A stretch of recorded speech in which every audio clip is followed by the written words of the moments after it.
The way he tells the story, the consistency, the detail, the lack of exaggeration in places where you'd expect it. It has the cold ring of truth. There's a passage where he talks about being whipped in reform school as a child, how they'd beat him with leather straps soaked in salt water, how they'd tie him to a wooden board and leave him in the basement for hours. He said the only thing he learned from school was how to hate the people who ran it. He once wrote, "Every time they beat me, I got tougher.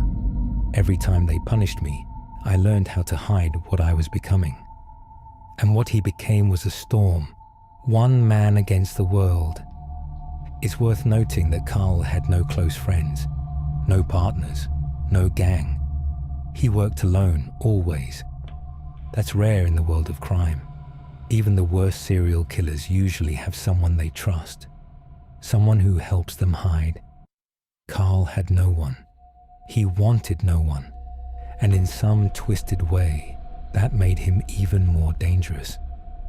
Even his final friendship, if you can call it that, was strange. Henry Lesser, the guard who gave him the pencil and paper, saw something human in him. Maybe he thought he could reach Carl, maybe even change him. But Carl made it clear he wasn't interested in changing. He only wrote because it gave him something to do before he died. And yet, he did open up. He told Henry things he'd never told anyone else. That's why the manuscript exists. It was written in secret, over several months, while the other prisoners rotted in their cells. Carl would scratch his thoughts out late at night, then hide the pages under his mattress. When he filled one sheet, Henry would smuggle in another. And slowly, Carl built a document unlike anything else in American criminal history. A raw, unfiltered account of one man's descent into total nihilism. In it, he ends with a line that has haunted readers for decades. He wrote, "I have no desire to reform myself. My only desire is to reform people who tried to reform me." He didn't believe in good or evil or redemption. To him, the world was a meat grinder, and he was just playing his part. So what do we do with stories like Carl Panzram's? Most people never heard about him. He doesn't get documentaries. He's too brutal for pop culture, too messy for redemption arcs.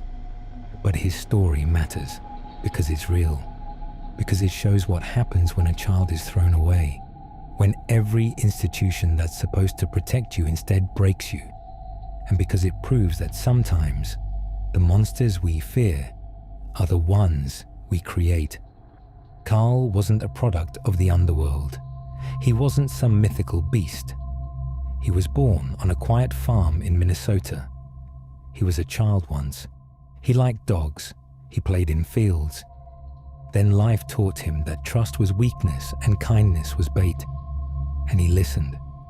At the end of his life, standing at the gallows, the prison chaplain asked him to repent.